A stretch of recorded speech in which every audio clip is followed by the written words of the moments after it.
بسم اللہ الرحمن الرحیم۔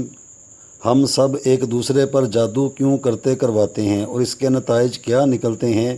جادو ایک بہت برا عمل ہے جو دنیاوی کاموں میں مختلف اقسام کی طرح مختلف فارمولوں کا محتاج ہے، اور موقع کی مناسبت سے کوئی بھی عمل کر کے اس پر عمل کیا جاتا ہے، اور اگر حقیقت میں کوئی جادو جانتا ہو تو اس کے 100% منفی اثرات ضرور جادو کے زیر رہنے والے کی زندگی میں اثر انداز ہوتے ہیں۔ اب وہ کسی کے ہاتھوں سے اگر ٹوٹ جائے تو یہ ایک علیحدہ بات ہے، لیکن جادو کرنے سے ہو جاتا ہے، اور اس میں کسی بھی شخصیت کو نہیں دیکھا جاتا کہ فلاں کوئی وزیر ہے یا وہ کوئی شخصیت ہے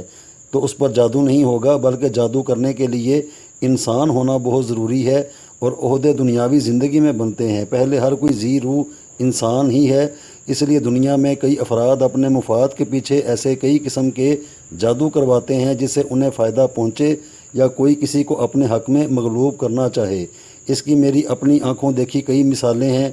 ایک فرد نے کسی کو روپے دیے اور وہ واپس مانگ رہا ہے، اور روپے دینے والے کی نیت خراب ہو گئی ہے، تو وہ اس رقم کا چوتھا حصہ ایسے عامل کو دے کر ایسا علم کرواتا ہے جس سے روپے لینے والا اچانک نئی نئی تکالیف اور اذیتوں میں مبتلا ہو جاتا ہے، اور اسے روپے مانگنے کی ہوش نہیں رہتی، اور وہ اس بات کو بھول جانا مناسب سمجھتا ہے۔ اسی طریقے سے کیے جانے والا دوسری قسم کا جادو اس طرح کیا جاتا ہے کہ اگر روپے بہت زیادہ ہوں اور اس کے دینے میں نیت خراب ہو جائے تو وہ ایسا عامل ڈھونڈتے ہیں جو کالے علم کا ایسا ماہر ہوتا ہے، جو اللہ سبحانہ و تعالیٰ کے عذاب میں ہر وقت اور ہر گھڑی مبتلا رہتا ہے، اور اس کی تسخیر میں ایسی مخلوق ہوتی ہے جو کسی بھی انسان کو جان سے مارنے سے بھی دریغ نہیں کرتی۔ چونکہ جادو کے ذریعے مرنے والے افراد پر کوئی پولیس میں رپورٹ بھی درج نہیں کروا سکتا، اس لیے جادو کا اصل نام اور اس کا کام سانپ بھی مر جائے اور لاٹھی بھی نہ ٹوٹے والا ہے، جس سے متعلقہ مقصد میں کامیابی ہو جاتی ہے، کسی کو کانو کان خبر بھی نہیں ہوتی، اور یہ موت ایک راز کی طرح راز بن جاتی ہے،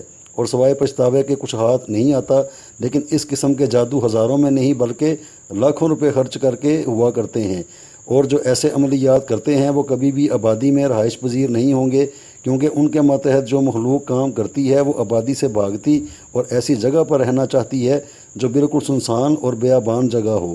اس لیے ایسے عملیات کرنے والے اس کام کے شوق اور لگن میں یہ شرط بھی قبول کرتے ہیں اور زیادہ سے زیادہ روپے کمانے کے لیے ایسی جگہوں کا انتخاب کرتے ہیں۔ یہ کسی معمولی جادوگر یا عامل کا کام نہیں ہوتا، بلکہ ایسے عامل نے پہلے سے اپنے آپ کو عذاب میں گرفتار کروا کر اس مقام میں مہارت حاصل کی ہوتی ہے۔ اسے فائدے تو دیتی ہوگی، لیکن آخرت میں ایسے افراد کا کچھ بھی حصہ نہیں ہوتا۔ اس لیے ہمیں چاہیے کہ ایسے کاموں سے باز رہیں اور اللہ سبحانہ و تعالیٰ کی رحمت کو طلب کرنا چاہیے، اور ایسے عملیات کبھی بھی نہیں کرنے چاہیے جن کے اندر شرک یا شرک والے کوئی افراد مبتلا کرتے ہوں، تو ایسے کاموں سے ہمیشہ باز اور دور رہنا چاہیے۔